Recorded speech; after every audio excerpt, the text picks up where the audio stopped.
At 11:42, the night before our wedding, another woman texted him goodnight.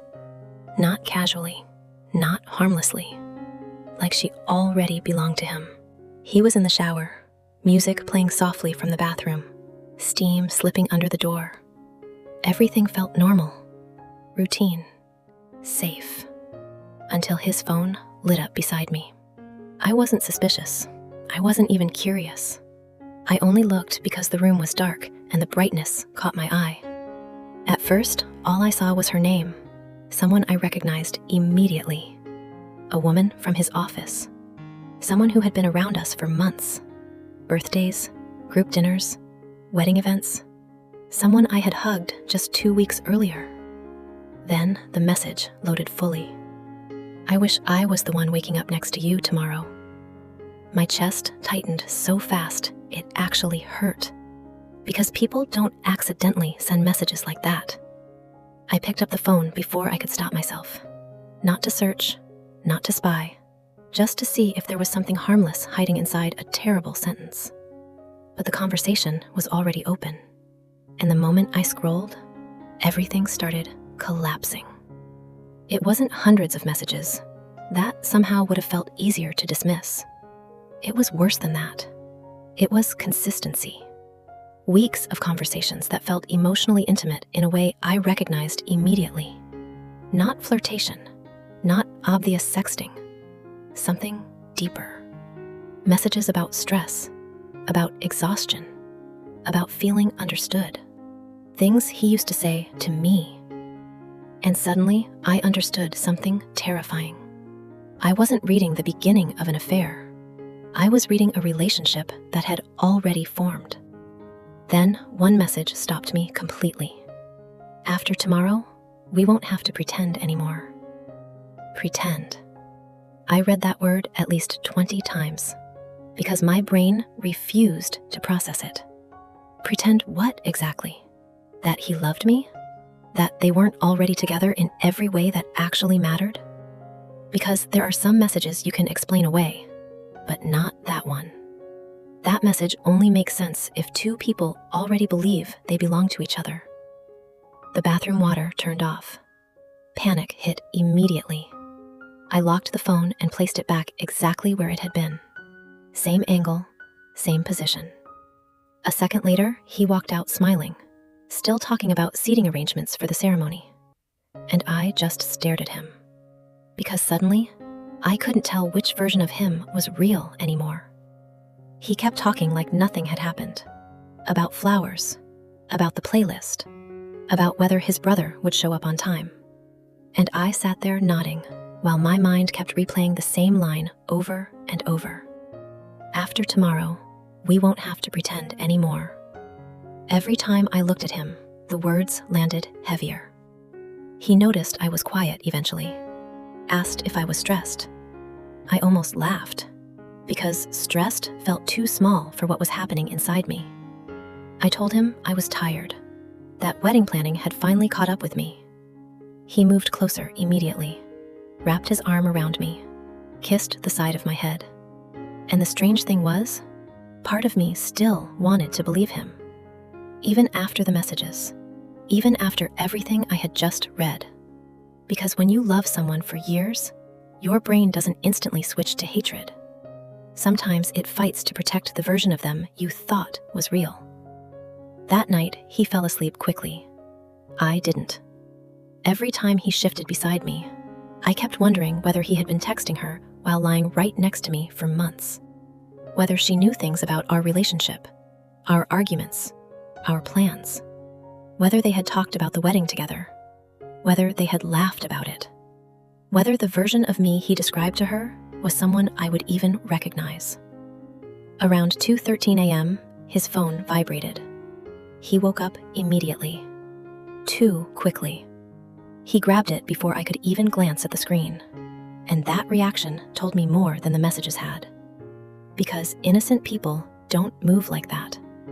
He looked over at me. For a second, neither of us spoke. Then he forced a smile. "Work issue," he said. At 2 a.m, the night before our wedding. I nodded slowly. said nothing. But something had already changed between us. Not visibly, not loudly, just internally, like a crack spreading beneath something heavy. He stood up and walked into the hallway with the phone pressed against his leg. Not to answer it, to hide the screen. I listened to his footsteps disappear toward the kitchen. A minute passed, then another. I got out of bed quietly and walked halfway down the hall. I could hear him whispering. Not full sentences, just fragments. Tomorrow. I know. A little longer. Then silence. I stepped back into the bedroom before he could return. Heart pounding so hard, I thought he'd hear it. When he came back, he climbed into bed carefully. Too carefully. Like he was suddenly aware of every single movement. I kept my eyes closed, pretended to be asleep, and after a few seconds, I felt him looking at me. Not lovingly, not softly, nervously. Like he was trying to figure out whether I already knew. I didn't sleep at all after that. I just lay there beside him, staring into the dark, replaying those fragments on a loop. Tomorrow. I know. A little longer.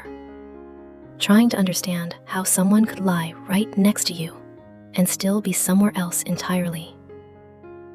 By morning, the apartment was chaos. Phones ringing, people arriving, hairstylists, garment bags, family texting non-stop. And somehow, all of that noise made everything worse. Because everyone around me was excited, happy, celebrating, counting down to something that already felt dead inside me. I kept waiting to feel something break through the numbness.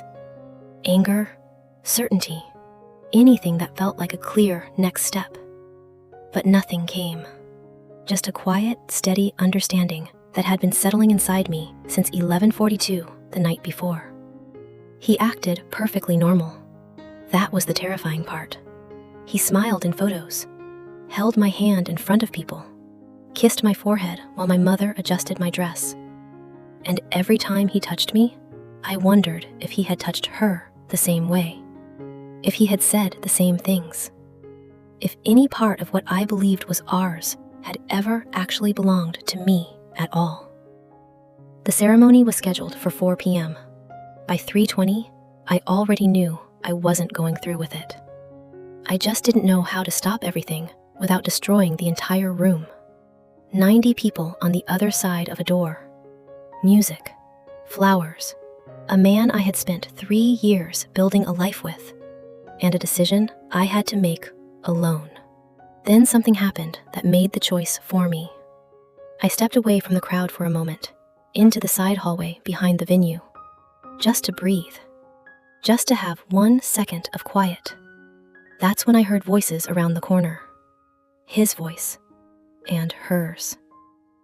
I froze immediately, not because they were talking, because of how familiar they sounded together. Comfortable, close, practiced. Like two people who had been having conversations the rest of us weren't allowed to hear. Then I heard her laugh quietly. I still can't believe you're actually doing this. Silence. Then his answer, low enough that I almost missed it. I have to. My stomach dropped. Not I want to. Not I love her. I have to. And suddenly, everything became horrifyingly clear. The wedding wasn't happening because he wanted a future with me.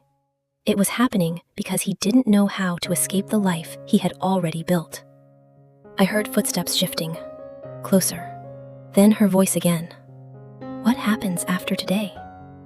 A long pause, longer than it should have been. And then he said something that completely broke whatever was left inside me. We just need to survive this part first. This part.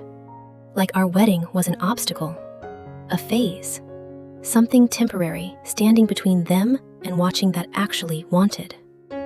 I stepped back before they could see me, hands shaking so badly I almost dropped my phone. And in that moment, the decision became easy. Not because I stopped loving him, but because I finally understood something I hadn't let myself see before. You can't marry someone who's already emotionally living somewhere else. 20 minutes later, guests were seated. Music started. Everyone stood up, expecting me to walk down the aisle. But I never did.